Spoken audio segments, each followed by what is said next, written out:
అడవిలో ఎంతో ప్రశాంతంగా ఏనుగు ఆహారం చాలానే తింటూ ఉంది. కిందున్న ఆహారం చాలక పైనున్న కొమ్మలు కూడా అందుకోవటానికి ప్రయత్నించి చాలా ఆకుల్ని తినేస్తూనే ఉంది ఆ ఏనుగు. అలా తింటూ తింటూ బాగా దాహం వేసేసరికి నీళ్ళ కోసం అలా కొంచెం ముందుకు వెళ్తే మంచినీళ్ళు దొరుకుతాయి కదా అని చెప్పేసి ముందుకు వెళ్తూ ఉంది ఆ ఏనుగు. అలా కొంచెం దూరం వెళ్ళాక దానికి ఒక స్వచ్ఛమైన నీరు కనపడ్డట్టు కనపడింది దానికి. ఆ నీళ్ళ దగ్గరికి వెళ్ళి సంతోషంగా ఆ నీళ్ళను తాగుతూ చాలా హ్యాపీగా ఆ నీళ్ళతో సరదాగా కాసేపు ఆడుకుంది.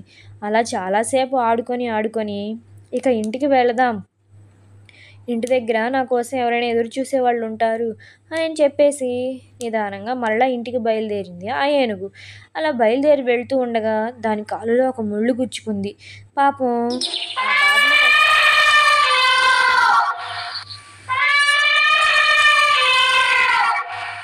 బాధను తట్టుకోలేక చాలా పెద్ద పెద్దగా అరుస్తూ ఉంది.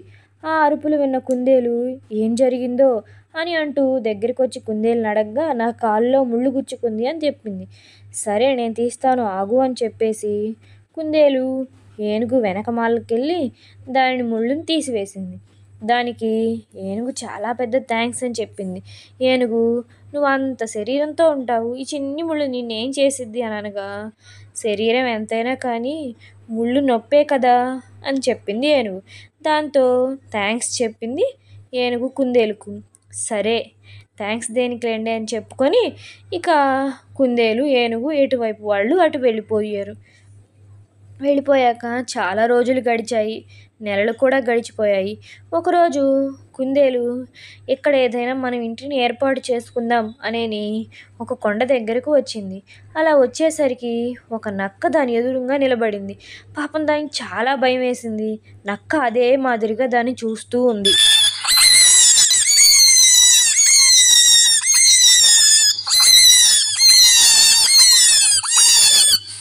అలా అరుస్తూ ఉండేసరికి దూరంగా ఉన్న ఒక ఏనుగుకి దాని అరుపులు వినపడ్డాయి.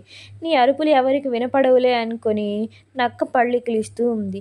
కానీ ఏనుగుకి దాని అరుపులు చాలా స్పష్టంగా వినపడి కుందేలుకు అడ్డంగా వచ్చి నిలబడింది.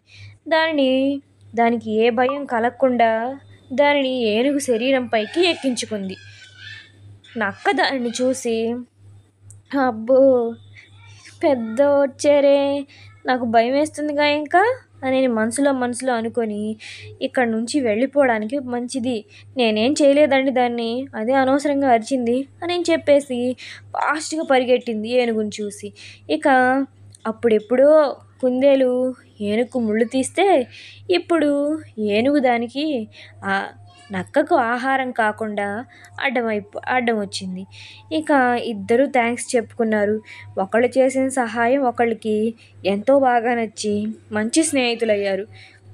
చూసారా, ఎప్పుడో చేసిన సాయం మళ్ళీ ఇప్పుడు తిరిగి వచ్చింది. పిల్లలు, మీకు ఈ కథ నచ్చినట్లయితే లైక్, షేర్ అండ్ సబ్స్క్రైబ్.